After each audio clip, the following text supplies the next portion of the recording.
নমস্কার বন্ধুরা, রাজকৃষ্ণ চ্যানেলে সবাইকে স্বাগতম।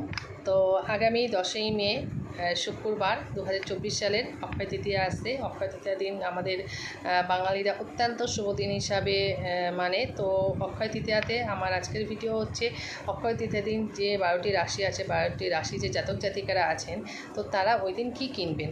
তো প্রথমেই শুরু করা যাক। এটা হচ্ছে জ্যোতিষ মতে, এটা যদি করে এই অক্ষয় তৃতীয়া দিন যে এই জিনিসগুলো যদি তারা বাইরের থেকে ক্রয় করে নিয়ে আসে তো তাদের খুব শুভ হয়। ঠিক আছে, তো শুরু করা যাক। মেষ রাশি এদিন অক্ষয় তৃতীয়া দিন মসুর ডাল কিনবে। বৃষ রাশি চাল ও বাজরা কিনবে। মিথুন রাশি মৃগ ধনে ও কাপড় কিনতে পারেন। কর্কট রাশি দুধ ও চাল অত্যন্ত শুভ। সিংহ হচ্ছে তামাক কেনার জন্য শুভ। কন্যা রাশিরা মুগ ডাল কিনলে শুভ, জীবনে সুখ শান্তি লাভ করবে। তুলা রাশি চিনি ও ডাল কেনা উচিত। আর মকর রাশি দই ও কালো ডাল। কুম্ভ রাশি কালো তিল। মীন হচ্ছে হলুদ ও ছোলার ডাল। বাকি তাহলে বৃশ্চিক ও ধনু যাই কিনবেন শুভ। ধনু